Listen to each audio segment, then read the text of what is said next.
इस कहानी की शुरुआत होती है 22 अप्रैल 2025 को, जब कश्मीर की एक शांत और खूबसूरत टूरिस्ट स्पॉट पहलगाम खून से लटपट। पाकिस्तान से आए आतंकवादियों ने वायसारन वैली में गोला बारूद बरसा दिए और 26 मासूम टूरिस्ट लोग इसमें मारे गए, जिसमें ज्यादातर टूरिस्ट जो थे वो हिंदू थे और एक नेपाली। ठीक है, हम बचा देंगे, आप टेंशन मत लो, मैं आ रहा हूँ। मैं कहाँ पे आपका ये हस्बैंड? उन टूरिस्टों से उनका नाम पूछ के, उनकी पहचान पूछ के उन्हें मारा गया, लेकिन उनका गुनाह का इससे कोई लेना देना नहीं था। सिर्फ एक ही मकसद था, भारत के दिल में डर बैठा। यहाँ पे उसने बोला कि शायद मुस्लिम नहीं है, उसने उसको गोली मार। उस वक्त भारत गुस्सा था, लेकिन सिर्फ गुस्सा नहीं, तैयार भी था। इंटेलिजेंस ब्यूरो और एजेंसीज ने यह जानकारी जमा करना शुरू की और एक सैटेलाइट फोन पे चल रहा सस्पिशियस एक्टिविटी नेटवर्क ट्रैक होने लगा। ये फोन एक चाइनीज हुआई मॉडल का था, जिससे बार बार पाकिस्तान ऑक्युपाइड कश्मीर और श्रीनगर के आसपास सिग्नल्स ट्रांसमिट किए जा रहे थे। आखिरकार एक दिन 26 जुलाई 2025 को उस फोन से एक सिग्नल आया। इस बार डायरेक्ट डाशीगम नेशनल पार्क के अंदर से वो नेटवर्क आ रहा था।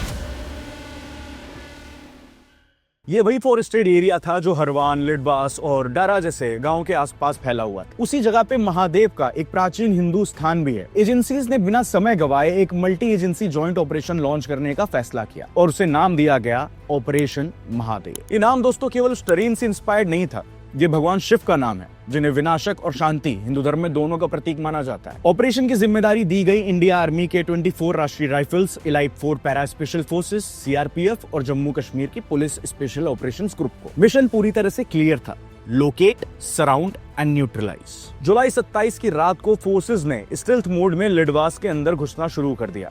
जंगल की टेरेन मुश्किल थी, पत्थर और घाटियों से भरा हुआ ये एक ऐसा क्षेत्र था जहां पे हर कोई नहीं जा सकता। हर एक कदम पर मौत छुपी थी, लैंड माइंस, ट्रैप्स और स्नाइपर कवर का खतरा था, लेकिन हमारे जवानों ने डर के आगे ड्यूटी को रखा और देश को रखा। उसकी अगली सुबह 28 जुलाई 2025 को दोपहर के आसपास इनकाउंटर स्टार्ट हुआ।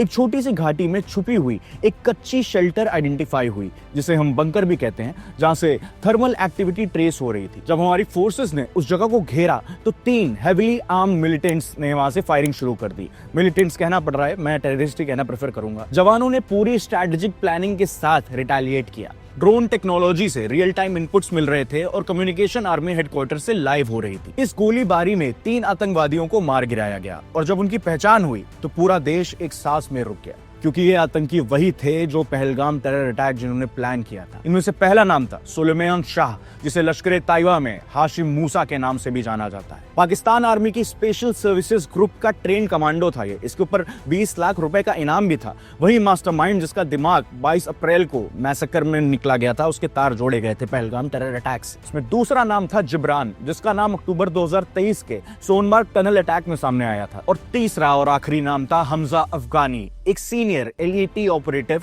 जो ड्रोन कोऑर्डिनेट्स और लॉजिस्टिक का मास्टरमाइंड था। वो यही नेटवर्क पूरा संभाला करता था। इनके पास जो हथियार मिले थे उनमें से एक M4 carbine, 2 AK rifles grenades, satellite phone और इंक्रिप्टेड कोड्स, जो बताते हैं कि ये लोग एक और मैसिव स्ट्राइक प्लान कर रहे थे, मतलब भारत के प्रति एक और हमला, एक और आतंकी हमला जिसमें मासूम लोगों की जान जाती। इस ऑपरेशन के बारे में पहली बार कंफर्मेशन आई union home minister Amit Shah के थ्रू। उन्होंने लोकसभा में डिक्लेयर किया कि जो 3 लाशें मिली हैं जिन्होंने आर्मी ने जिन्हें मार गिराया है, वो वही लोग हैं जिन्होंने पहलगाम टेरर अटैक प्लान किया था। और जब मरने के बाद इनकी तस्वीरें उनके पाक बेस्ड हैंडल्स को भेजी गई तो उन्होंने भी उनकी पहचान एक्सेप्ट कर ली। ऑपरेशन महादेव में सुलेमान उर्फे फैजल जट, अफगान और जिब्रान 3 आतंकवादी सेना, सीआरपीएफ और जम्मू कश्मीर पुलिस के संयुक्त अभियान में ऑपरेशन महादेव में मारे गए। ये जो सुलेमान है, ए श्रेणी का लश्कर तोयबा का कमांडर था। पहलगाम हमले में और गगनगिर आतंकी हमले में वो लिप्त था। इसके ढेर सारे सबूत हमारी एजेंसियों के पास है।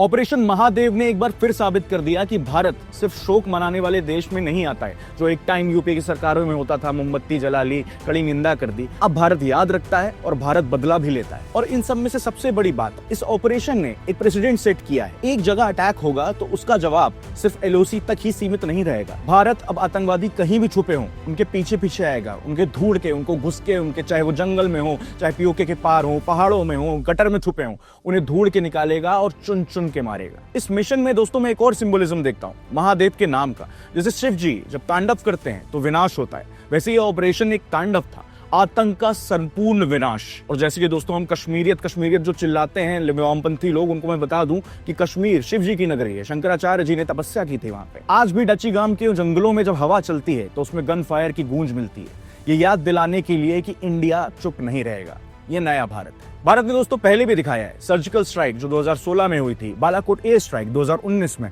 और अब ऑपरेशन महादेव 2025 में। ऑपरेशन सिंदूर के बारे में तो आप सभी जानते हैं।